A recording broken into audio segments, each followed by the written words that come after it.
Yeah, we already started. We going live. We live on YouTube. Yeah, we on YouTube. Yeah. Hey, it's money right here, y'all. That's right. That's money right. run the whole state.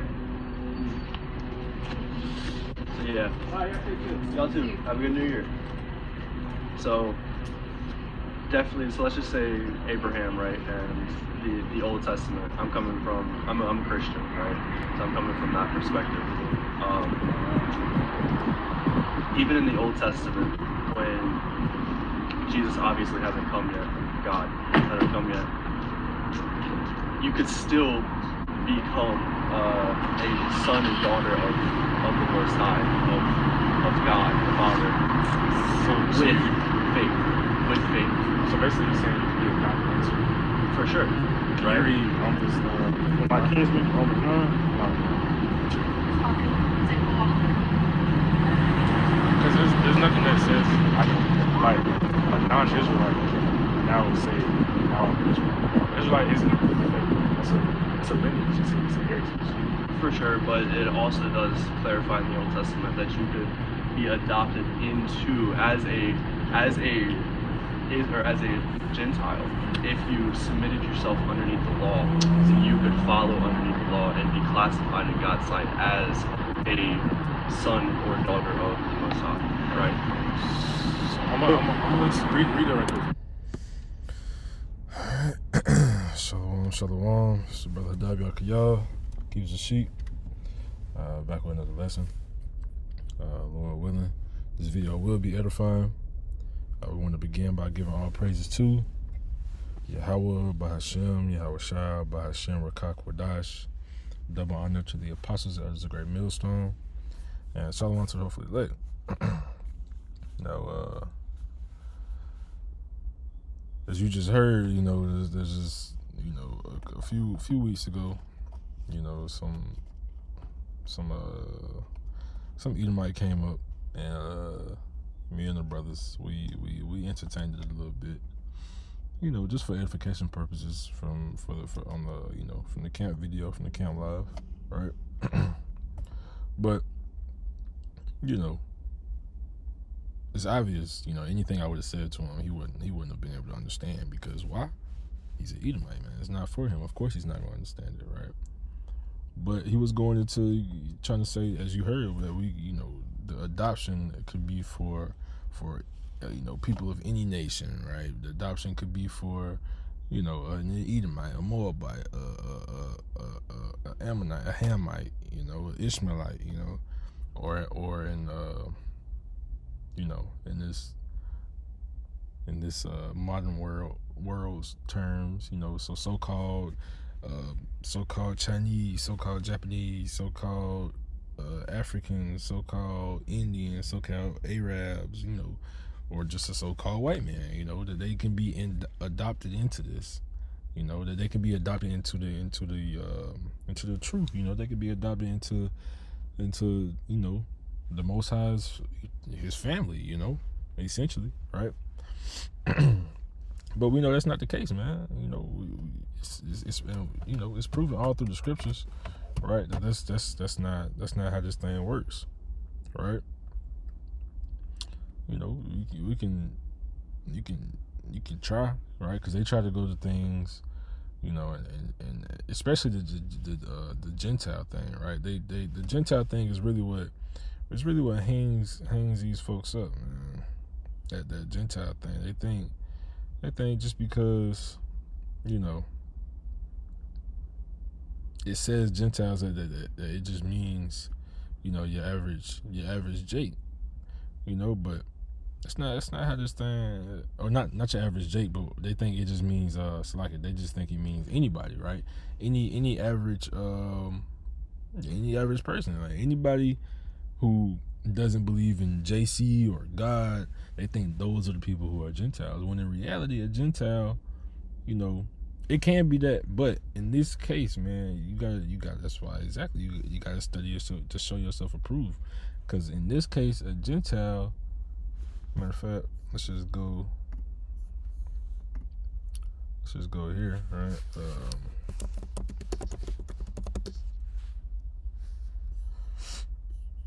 This is 1 Corinthians 12:2, right? Well, we'll start at 1.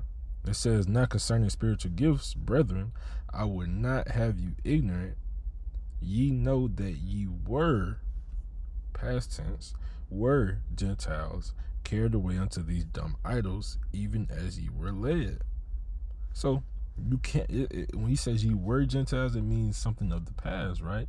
It means it's a title, right? These Israelites, specific, to be specific, from like the northern kingdom, were dispersed all throughout all throughout the area, right? And they started following the places they went. They started following after after their dumb idols. They started following after their gods. They started doing the things of their nations. They started eating the foods that they was eating. Worshiping the things that they was worshiping. Just doing a bunch of bullshit, essentially, right? So they were called what they were acting like. They were acting like a Gentile. So but this is going back to the topic at hand about this adoption thing, right? This is Ephesians 1:1. It says, "Paul, an apostle of Hamashiach Yahushua, by the will of the Most High, to the saints which are at Ephesus," right? Now, again, this is, matter of fact, we're going to keep reading and I'm going to jump back up to that point, right? "To the saints which are at Ephesus, to the faithful in Hamashiach Yahushua, grace be to you and peace from our power, our Father, and from the Lord Hamashiach Yahushua.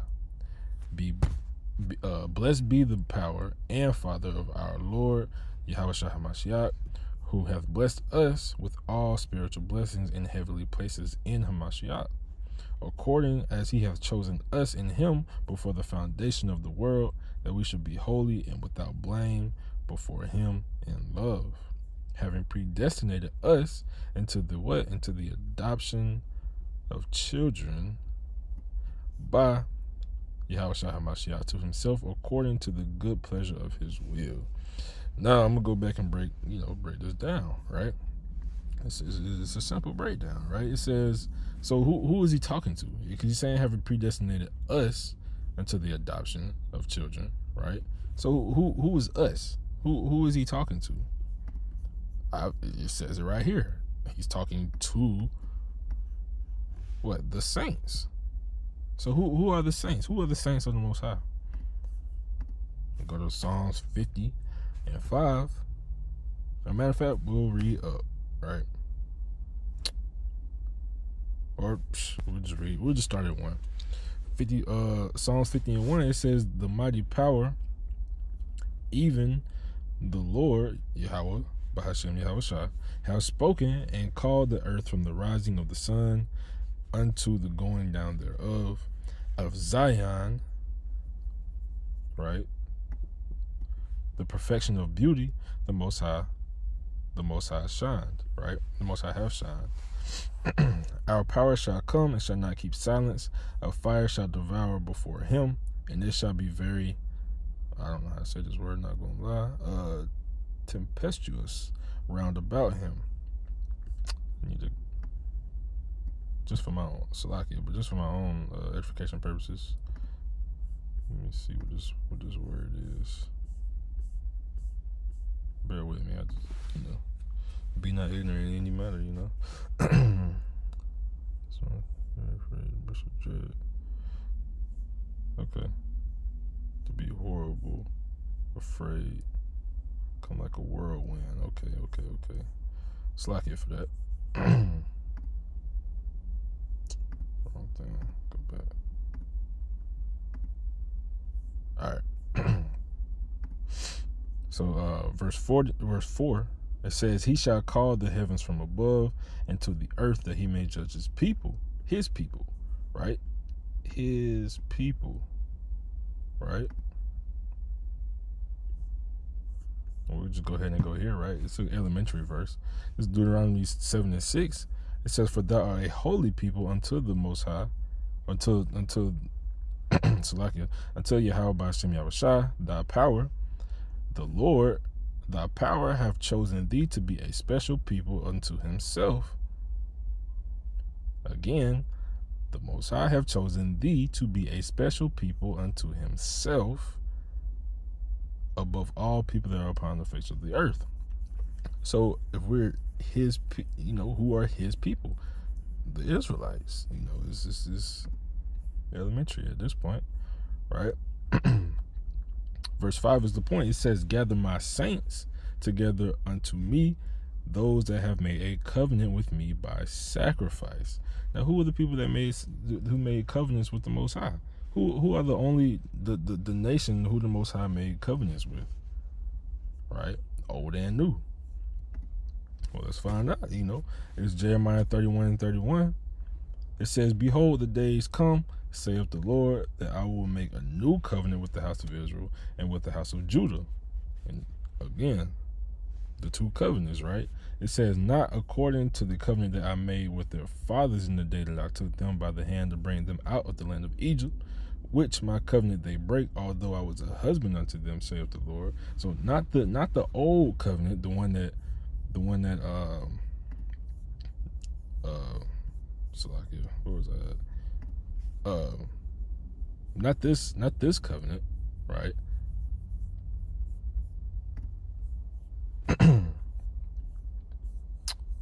Salakia, I'm losing my place, right? But it says, but this shall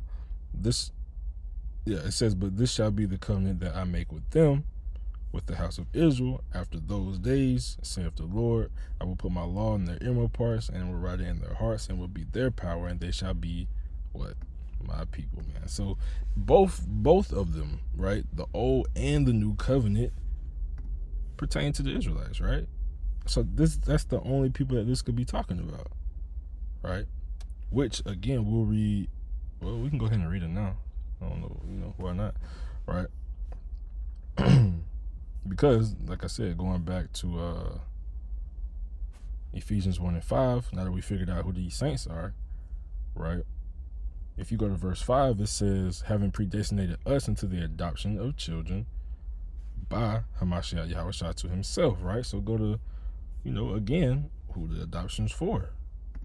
Romans 9, and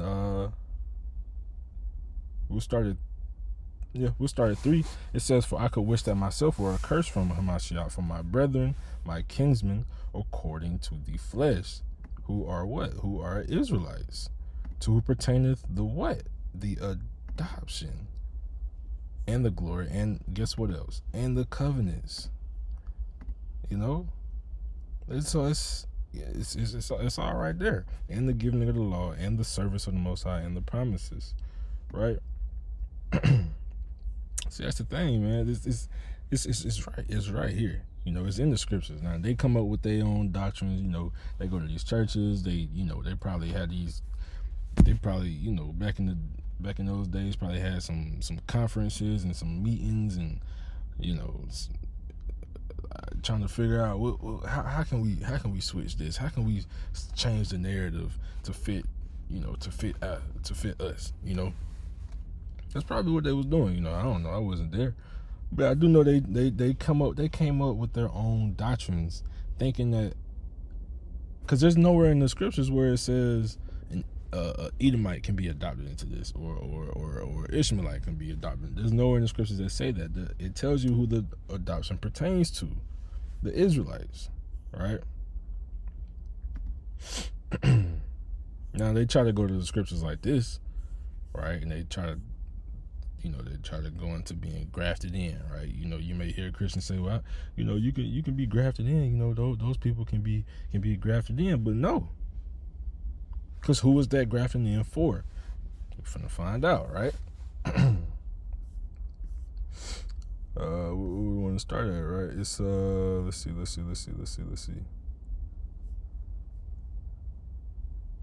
We'll start at Romans 11, and we'll start at 13.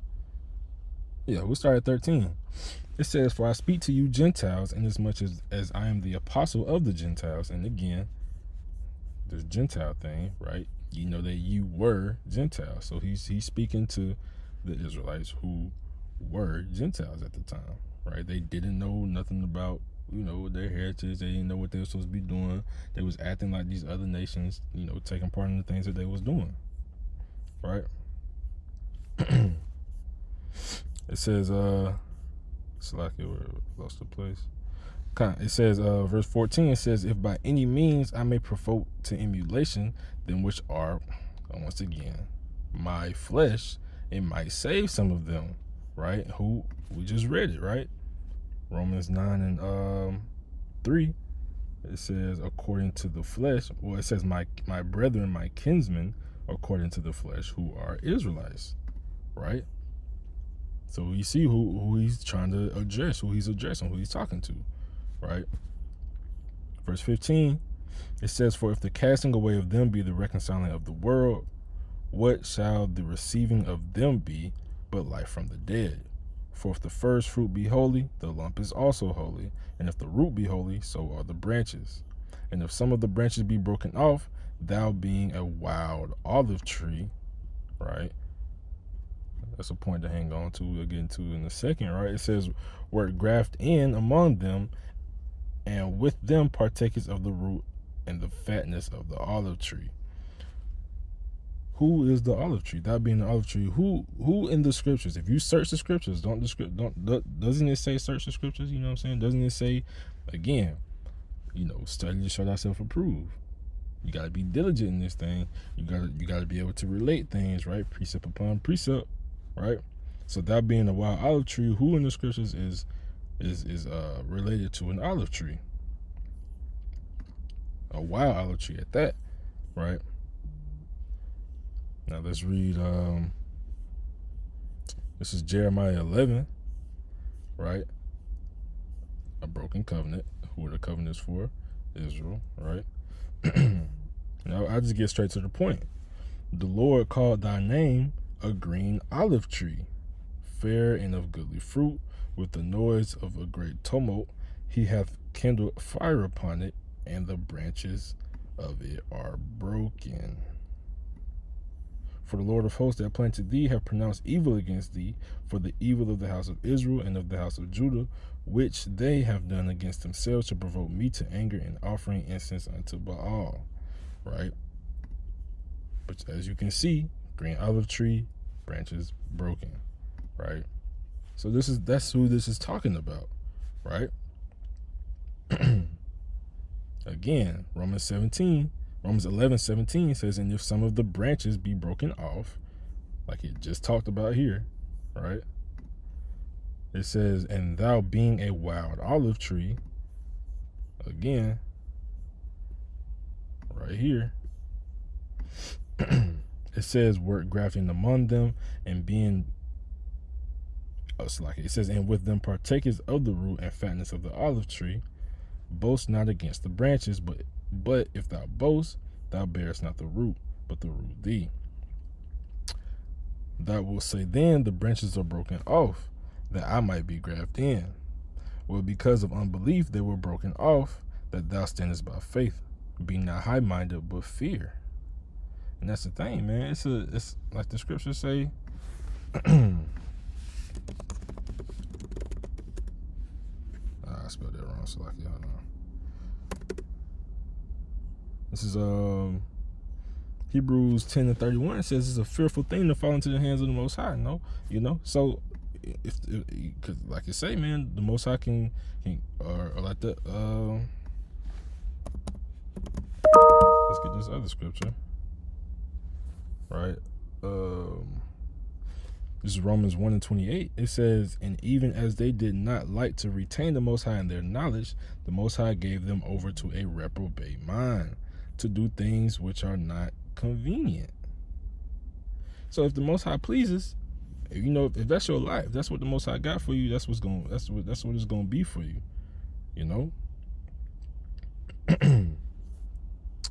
So again, don't be high-minded, but fear. You know what I'm saying? The Most High can. That's why you gotta pray that prayer like David did. You gotta pray that the Most High take not his spirit away from you. Verse 21, it says, for if the Most High spare not the natural branches, take heed lest he also spare not thee. Behold, there is goodness and severity of the Most High on them which fail. Severity, but toward thee goodness, if thou continue in his goodness. Otherwise, thou shalt be cut off. Thou also shalt be cut off. Salakia. It says, and they also, if they abide still, not still in unbelief, shall be grafted in, for the Most High is able to graft them in again. So how can you be grafted again if you wasn't a part of it to begin with? It's obvious who the chosen was. We've proved that already. Who the chosen is. Proved that. So if they wasn't there to begin with, how can they be grafted in again? They wasn't there to begin with. Right? Now, if we keep reading, right, it's going to prove itself. It says, for if thou wert cut off of the olive tree, which is wild by nature, and were grafted contrary into nature, and were grafted contrary to nature in a good olive tree, how much more shall these, which be the natural branches, be grafted into their own olive tree? For I would not, brethren, that ye should be ignorant of this mystery, lest ye should be wise in your own conceits, that blindness in part is happened to Israel until the fullness of the Gentiles be come in. And so all Israel shall be saved. As it is written, there shall come out of Sion the deliverer, and shall turn away the ungodliness from Jacob. For this is my covenant unto them when I shall take away their sins. Again, there's that word covenant. Who is the covenant with? Israel. There's no way around that. You know, you Christians want to come with your little false little doctrines. They can be adopted. They can be grafted. They can. It's a spiritual thing. You know, spiritual Israel. The scriptures don't say nothing about spiritual Israel, man.